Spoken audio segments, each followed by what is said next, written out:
नमस्कार, आप देख रहे खबर बिहार और मैं हूं आपके साथ राजेश कुमार। बिहार में बेखौफ अपराधी बेकाबू हुए तो सरकार ने इन अपराधियों का इलाज करने के लिए बिहार में बड़े पैमाने पर आईपीएस के तबादले कर दिए। लेकिन इन तबादलों को लेकर भी बिहार का सियासी पारा चढ़ गया है। विपक्ष ने सरकार के खिलाफ मोर्चा खोल दिया। आरोप लगाया कि चुनाव से पहले मनपसंद अधिकारियों को सेट किया जा रहा है, पैसों का लेन देन हो रहा है।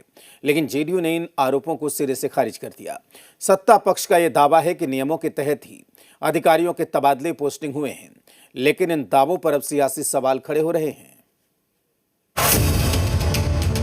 क्राइम का ग्राफ सूबे में चढ़ा क्या? इस ग्राफ को कंट्रोल में लाने के लिए नीतीश सरकार ने इलाज करने की ठानी। सबसे पहले राजधानी समेत कई जिलों के आईपीएस का तबादला पोस्टिंग किया गया और सबसे खास बात तो ये कि पटना पुलिस की टीम को ही बदल दिया गया। दावा तो यही किया गया कि लॉ एंड ऑर्डर को दुरुस्त करने के लिए ये एक्शन लिया गया है, लेकिन विपक्ष को इस दावे पर शंका है। टायर्ड नहीं बल्कि रिटायर्ड अधिकारी जो है वो बिहार चला रहे हैं। ट्रांसफर पोस्टिंग जो चढ़ावा देता है उसको मन में जो होता है, जो जहां पोस्टिंग का उसको वो मिलता है।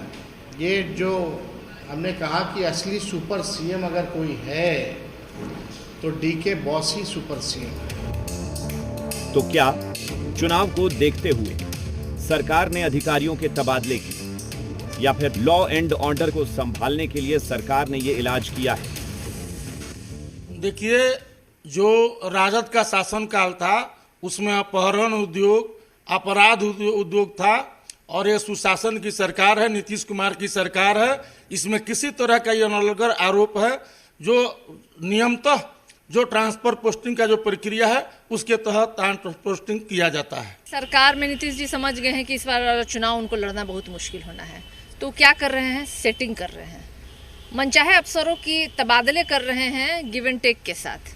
अब प्रमाण आप पूछिएगा तो मैं बता दूं, ये जो डीके टैक्स लेने वाले कंपनी के बादशाह की पत्नी का भी बताइए महिला आयोग में मेंबर बना दिया गया है। एनडीए का दावा है कि सारे काम नियमों को ध्यान में रखकर किया जा रहा है। वैसे सरकार का सबसे बड़ा एक्शन तो पटना में हुआ है। पिछले 4 महीने में पटना में 115 हत्याएं हुई, यानी हर 25 घंटे में एक हत्या की घटना हुई है।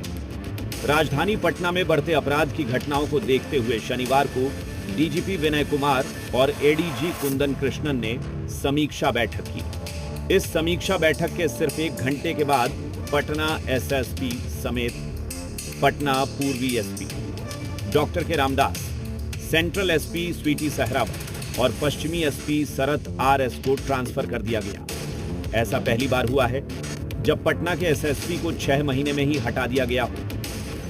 इस एक्शन से तो यही लगता है कि लॉ एंड ऑर्डर का इलाज करने के लिए सरकार ने तबादले किए हैं, लेकिन कांग्रेस को लगता है कि इसके पीछे कोई और ही खेल है।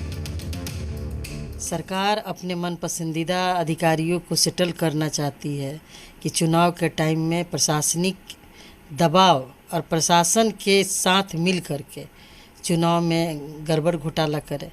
बिना पैसा का कहीं ट्रांसफर पोस्टिंग नहीं हो रहा है। उन लोगों को आदत है, कांग्रेस भी ट्रांसफर पोस्टिंग का उद्योग चलाते थे और लालू जी के भी शासनकाल में लालू जी राबड़ी जी उद्योग चलाते थे, तो उनके दिमाग में जेहन में यही बात आता है कि जो उद्योग वो चलाते थे ट्रांसफर उद्योग, वही उद्योग आज भी है। लॉ एंड ऑर्डर के बिगड़ते हालात और इस बीच पुलिस प्रशासन में बड़ी फेरबदल सियासत में गर्मी का एहसास करा रही है।